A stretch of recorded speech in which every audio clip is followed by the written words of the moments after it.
my understanding of this is that this goes more towards the individual, because I think that the ultimate point of this is the creation of the global tax framework, without which you couldn't even possibly imagine having anything resembling some sort of global governmental structure. You need to have the framework to be able to track everyone's finances everywhere in the world, and to have this sharing of information between governments.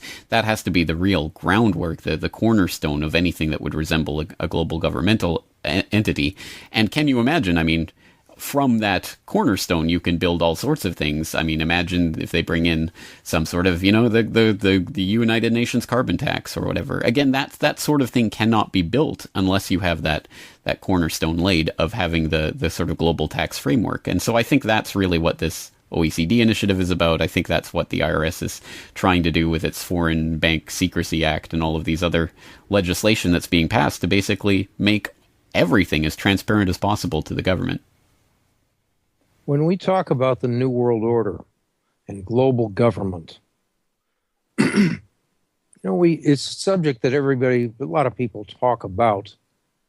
But who points to the source of it? Where does the New World Order, where is it headquartered right this moment? And what is the foundation for it?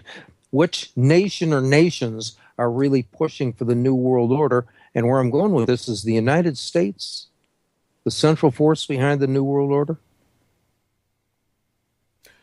That's kind of the wrong way to frame the question, because it's not aware.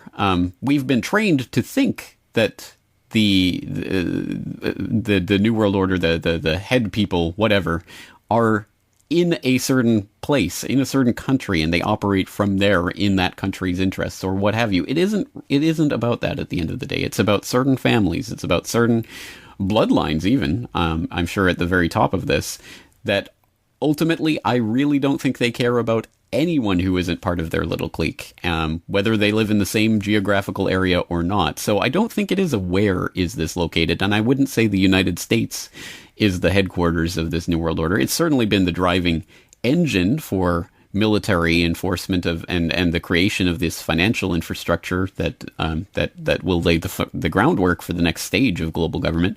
But I don't think, again, I mean, the ultimate end of this is global, so I don't think that we can locate it in a particular place. It involves the collusion, and I don't mean that in a sense that these people are all 100% on the same page, but generally speaking, the collusion of people in various structures and secret organizations and what have you in every country in the world. I mean, there are people who collaborate and collude in various forms everywhere, all over the world, and they're important in their different sections of the world.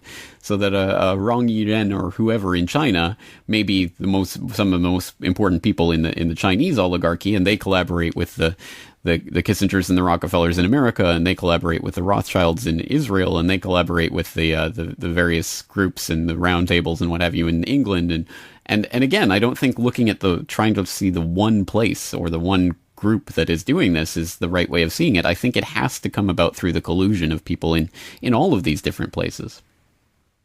Well, the question becomes, for me, the United States seems to be working to implement, engineer, cause a new world order. They seem to be a servant. The government of the United States, from my perspective, seems to be serving that objective. But if the government of the United States is not itself a prime mover, then they're a subordinate and somebody's pulling their strings and they are working for. They're not the source of the New World Order per se, but they are a very important subordinate and they're taking orders from. Is it sinister? Someone's going to force this on us, or are we, finally going to see global government? That's a really good question, and one that I would hope that the alt media would be raising more frequently, because it gets to an important part of this whole story, which is there such a thing as this wonderful, amazing, benevolent government that used to exist, but it's been corrupted and taken over the New World Order crowd. Has always been corrupt and taken over. Exactly. I mean, ultimately, they've been taken over, or have they always been taken over? Well, the way I would see it is that the New World Order ideology, the globalist ideology, the idea that we have to all, unify under this global government, which is the ultimate end of this, is just an outgrowth, is just an extension of the seeds of the kernels of the idea that were contained in and of themselves in these national governments before them, and in previous forms of government before them. I think it is a growth of that idea, and so I don't think returning to the old, if there was some sort of, pre NWO government, if we could just return back to that, everything would be fine again. I don't think that's right. I think we have to question the legitimacy of the system itself to actually get at the root of the problem. So to me, it's not the corruption of something that was once pristine. It's just the growth of an ideology that is just reaching a more and more elaborate form. Do you think the New World Order is essentially a done deal? Is it inevitable, or are there forces at work that are perhaps going to, put a stick in their spokes and they're not going to pull it off? If it was inevitable, I wouldn't be here talking to you. But it is certainly an uphill battle to fight against it. And it may just be a question that perhaps fighting against it can postpone it, and even that might be worth something. I don't know. But at the end of the day, I think there has to be a chance, honestly, a real chance to affect this. But the question becomes more pertinent, more to the point with every passing decade, because I think we get to that point where we are truly technologically reaching the sort of levels of control that wouldn't have been possible, imaginable a half a century ago, say. I mean, we couldn't have imagined really the type of technological tyranny that could be implemented by a global government 50 years ago, as opposed to what could be implemented today. And I think that gives a certain urgency to this problem.